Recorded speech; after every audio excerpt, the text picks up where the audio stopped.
Hey, is 2025 the year you finally start reading that book that you put on your nightstand?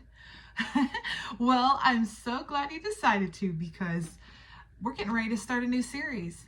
Hi, I'm Kristen. For those that don't know, welcome to my channel. For those that are returning visitors, welcome back. I can't thank you guys enough for taking the time to listen to this video, to follow, this page, and just to hear really cool stuff, okay? Because let me tell you, I'm a cool girl. I super chill. I love to read. I love to write. You guys will hear me journal a lot because that's a lot of the videos that I do. But I'm also a person that likes to leave you with something to think about, whether it's today, next month, 3 years from now. Regardless, I want you to always return back either to one, two, or all of my videos if there is something that you heard that inspired you or something that's going to uplift you and keep you going. All right, so we're actually going to get started with a brand new series to add to the jumble of fun. If you've joined the journey thus far, you've probably heard my Unwind with Intention, which is my nighttime journaling. Got to add a few more of those pretty soon.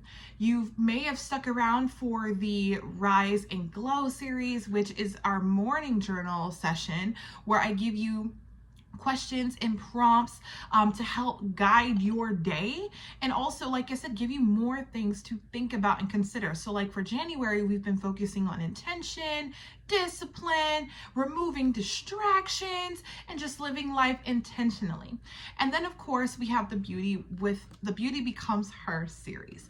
Now right off the back, that series sounds like something related to makeup and hair because that's the first thing most people think about. But I'm taking this a different spin in a different direction where we start from the inside. So we rebuild the confidence first before we go grab brushes, mascara, lip gloss, all of that stuff. No, we're not ready for that yet. We're going to start inside before we get there. So we work on building self-confidence, removing self-doubt, and just being able to live our lives as authentically as we possibly can before we touch all of that stuff. Because it's one thing for me to show you how to do a makeup tutorial, do your lips, do your eyebrows, do your hair, but it's another to really dive into the beauty that you have stored right here before you can, and bring that out. So when you put on all that glam stuff, it shines even brighter. And now I'm going to add a new series. Yeah, we have quite a few things to talk about. And this one is going to be the book of the week. So I'm going to take a different spin on doing book reviews as well. So instead of telling you, oh, this book by this author is about X, Y, and Z, and it's just a bunch of just basically telling you the book without you even picking it up, I'm actually just going to pick a nugget or a chapter that stuck out to me the most. We're going to discuss kind of what that chapter talked about and what you can take away from it. So in particular today, and I thought this was a great one because January is always a time where people set goals, they set, certain milestones that they want to reach. They, put plans and thoughts in their minds of everything that they want to accomplish either for the year, for the month, for the quarter, whatever. And sometimes along the way, let's say right around June, they lose focus, or maybe they set a goal that initially sounded beautiful, like it had sparkles and glitter, but then slowly but surely the big D word creeps in. And it's not distractions this time, it's doubt. And sometimes it's coming from internally. So essentially this particular chapter that we're going to discuss and the book, and I'll give you that, and you can also find the book that I list in the description section, is actually going to tie into things that we've already been talking about. So let me start with the book first. And this one, if you've been on my Instagram, you may have seen it, or if you've been in a previous video, you may have seen it. It's the 13 Things Mentally Strong Women Don't Do by Amy Morin. It's a blue book with yellow text. Now I got this book at a half-price bookstore back in Des Moines. It was only $8.49. They have it on Amazon. I'll actually include the link. No sponsorisms whatsoever. It's just a book that I highly recommend people read. This one is kind of, it's older one. I read this book cover to cover about 3 times. The first time I read it, I was like, okay, like it's pretty words. this sounds good. The second time I read it, it was like, oh, wow, that made sense and that made sense. And now, since I reread it again, this book is actually making even more sense to me, and it's aligning with not only with my mindset and where I am in 2025, or actually I finished it last year, to be honest with you, but it I guess you can say reaffirms a lot of the things and beliefs that I have. So with that, I'm going to actually dive into my topic, and I saved it in my notes, and we're going to actually go to chapter 4. So for those that have the book, go to chapter 4. I think it's page 75. For those that don't, I'll tell you. The chapter is called They Don't Let Self-Doubt Stop Them from Reaching Their Goals. So what that means is mentally strong women don't let self-doubt stop them from reaching their goals. So if this is a topic that you want to hear and this is a book you'd like to check out, let's get into it. So the first question, and in this chapter that stuck out to me the most, past, a quick story that the author Amy Morin told, was, are you struggling with self-doubt? And by struggling, I mean, here are a few things, and you can, put it in the comments or put a thumbs up if any of these things are relatable. The first thing is, are you seeking people's advice often? I mean, all the time, because you don't trust your own judgment. And by that, I mean, let's say, for example, I want to write with a purple ink, and I lean back over to talk to my neighbor at work and say, hey, do you think I should write with purple ink or should I write with black ink? And it's just like, number one, why would I ask her that? But two, it's almost kind of like, you don't trust that purple ink is fine and no one else is going to see the scribble scratch that you're going to put on your notebook. It sounds silly. It's a silly example, but think of it in like a real life scenario. Let's say you're out with your girlfriends. You guys go to the mall and you happen to go to the shoe store and you find a pair of shoes that, initially you really like because they would go with your outfit, but you're so concerned with what your friend thinks that by the time she tells you and gives you her opinion that, oh, those shoes are hideous, you wouldn't be caught dead in them, you put the shoes that you really loved back down. So that's one of the scenarios. Here's another. Before trying something new, you think of all the reasons you're likely to fail. Now, getting over the fear of failure is something that we're going to get into in maybe the Beauty Becomes Her series, but that's something that creeps up with self-doubt a lot too. Meaning, maybe you have an idea to start a business and it's something you're passionate about. Let's say selling stickers, just as an example. And once you come up with the idea, you come up with like the design, you come up with the brand, you come up with the name, you come up with everything. And then when it's time to launch, you sit back and go, who's going to buy my stickers? Who's going to even find my website? Man, I mean, Staples sells stickers. Maybe nobody's going to buy them. You start giving yourself reasons why you can't start the sticker business. That's self-doubt. And then I'll give you one last one that is actually a little bit more relatable maybe to myself and could be to you. Here's another. I need reassurance from other people before I take a risk. Now, here's a good example that's happening. It actually happened a couple weeks ago for myself. And I had to kind of, before I went and said, oh, this is a good idea, I had to sit back and go, it is a good idea because it was my idea. So for those that I actually can share this, I've made the decision to start my MBA later this fall and start applying. And one of the schools I'm applying to is University of Michigan. I want to for business because they have a lot of different things. And so when I made the decision, now mind you, I'm 10 years out of college now, just about coming up this November. So it's been a while since I got my undergrad degree, and I have a kid and I work full time and I have, I have a lot of different things going on. And so for one split second, I thought I had to, ask my mom, my dad, my boyfriend, my best friend, ask like 10 other people if they thought going to school was a good idea. Now, granted, of course, I talked to my mother about everything, and she was like, I've been asking you to do this for 10 years. And so, her reassurance was great, and confirmation that what I was doing was good. But, then I love my dad. I told him, he was like, well, how much does it cost? It wasn't he said it was a good idea, but his next question was, how much does it cost? And the moment I said, oh, I know it's going to be expensive. You know, the doubts started to creep in. Like, is this even a good idea? Is it worth it? Because yeah, MBAs are expensive, but it's like, should I go now? Like, can I afford it? Like, it's almost like putting down the idea I had. And so I had to sit back, and I did share the news with my boyfriend too. I like started to. It wasn't so much I asked him, can I go? It was I told him I'm going to go. And his response was, okay, go for it, or just don't burn yourself out. That was his response, and that was a fair response, but it wasn't a put down response, and I didn't ask for his reassurance to go. I just made it a point in my mind that this was something that I wanted to do. But going back to my dad's statement about how much does it cost, how much is it, that it's that question, although it was a valid question, it started to plant seeds of doubt. And so that brings us to the chapter itself. And if any of those things are relatable, please, again, put it in the comments. And here's the thing. Why exactly do we, I'm going to actually fix my headphones. Why exactly do we cause self-doubt within ourselves? Again, most of the time, sometimes it's little seeds externally, but then again, we can't blame external factors. What happens if you're sitting in a room like myself by yourself, and initially you had a really good thought, like, hey, I'm going to get up and go to the gym today.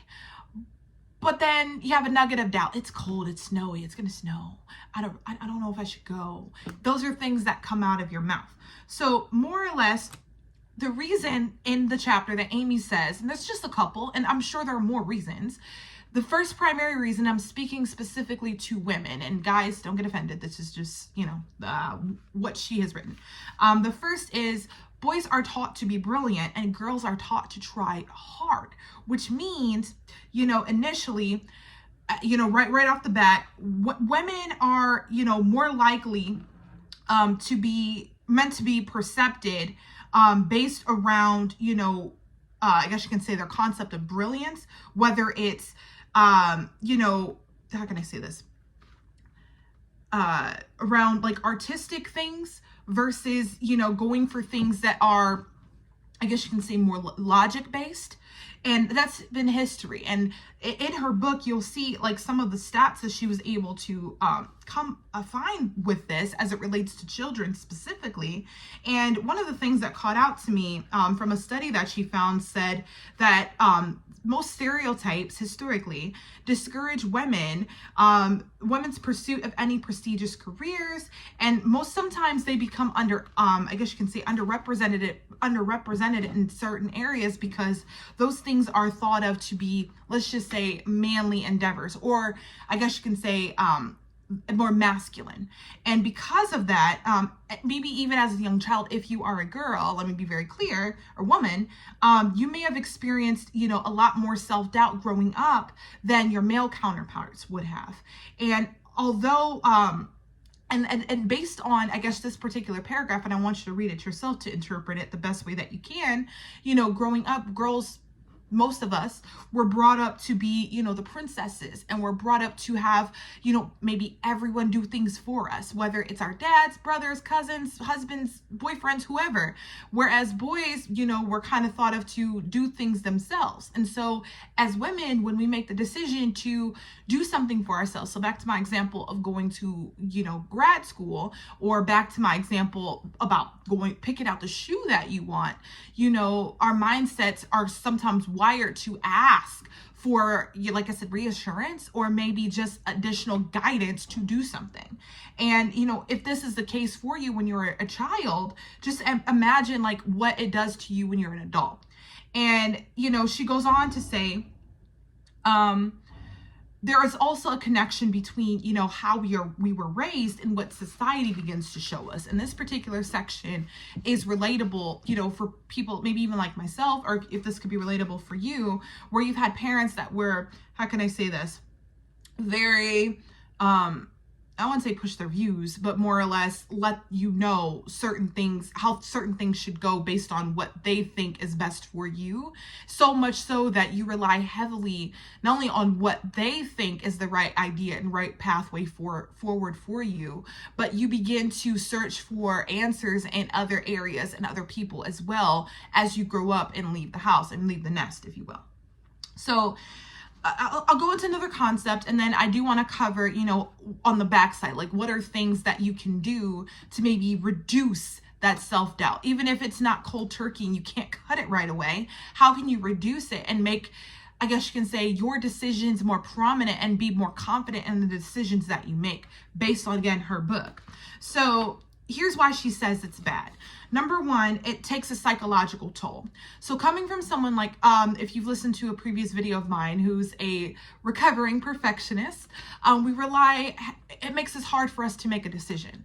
Meaning, if we're faced with, let's say, choosing between, going back to my gym example, getting up and going to the gym, or staying at home and studying, right, as an adult, sometimes it's hard for me to make that decision. And I found myself being silly and asking my 7-year-old, hey, do you want to go to the gym today? Or do you feel like you want to go? Like, why do I need to get his clarification when I'm his mother, But it's one of those things where I need constant reassurance to do something because I don't trust and I'm not confident in the decisions that I'm getting ready to make. More or less, it does add to lower self-esteem. And then it adds to an increase in anxiety and depression. So that means, you have little control over the outcome of your life because you're relying so heavily on the thoughts of what other people think. And it leads to, like we said, mental disorders and heavy procrastination too. I'm a procrastinator. If you're a procrastinator, put I am a procrastinator in the comments, and we could do, just love it because, again, this is a community where you guys can share unique, I guess you can say, similarities. Self-doubt also becomes a self-fulfilling prophecy, meaning, let's say it becomes like a deeply rooted, permanent mindset. If you say that, if you don't go to the gym, you're lazy, then that creates a feeling that you truly are lazy. But here's the thing, you're not lazy. You decided to make a decision that maybe it's a day to rest instead of calling your boyfriend and saying, hey, do you think I should go to the gym today? He's probably going to be like, what do you want me to tell you? Yes, no? If I tell you yes, you're going to be like, oh, I don't want to do it. And that's going to become almost kind of a conversation of why'd you even ask him in the first place versus just getting up and going. And if he calls you or texts you, you can say, hey, I'm at the gym. So you've already made the decision to go. Here are things that you can do instead. Number one, monitor your emotions. So if a decision comes up that's hard to make, just kind of sit with yourself and really think about what's the outcome? How is the outcome going to make you feel? Is it going to make you feel good that you got up and went to the gym based on my example? Or is it going to make you feel icky, meaning, oh, I'm sick, my stomach's rumbling, it's probably not a good idea, and I really did a heavy leg day yesterday. It's okay to give myself a little bit of rest and recharge so I can go the very next day. So kind of explore that. If you feel anxiety creeping up, I'm learning that too. If a situation that comes up from a decision that I have to make and I'm starting to feel kind of off, then I'm learning to just say no and not make that decision without having to ask my mom and 5 other people whether or not I should do something. The other thing is collect evidence. So going back to my example of getting my MBA, would I succeed? Would I not succeed? Because, there's 2 different options. I could plant the seed of doubt that I'm not going to succeed, but history has shown, hey, I already have 2 degrees. I'm doing really well, managing work and working with my son. I did actually a certification not that long ago that took a while, but I got through it and passed. So you have to kind of weigh the evidence of both and without having to ask someone. So one of the ways I do that is do a pros and cons sheet. You could just get your notebook, draw a line down the middle, put pros on one and cons on the other, and do that. And that's a way to kind of see, okay, which side has more than the other. And that should help you make a decision without having to ask another person. Another thing she said is embrace a little self-doubt. So completely erasing it is almost kind of like completely erasing a human emotion. It's okay to have a little self-doubt, but it's another thing to let it take over your entire life. So for example, she gives the example of Reese Witherspoon writing a book. She initially didn't want to write a book, and she felt that, maybe no one's going to read it or take her seriously because she's an actress. But, it helped her reposition her mindset in a way to bring I guess you can say, faith back to herself, and realize that maybe writing the book is not going to be easy, but it's something that should and could get done if she stays focused. And she honestly, through her time in this particular session, she realized that by doing the book, she'd be able to build her audience, and it helped her kind of boost her self-esteem.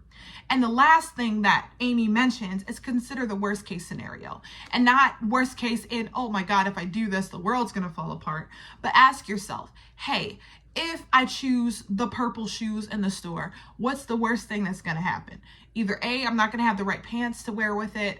B, they may not fit. And if they don't fit, don't buy them. That's just common sense.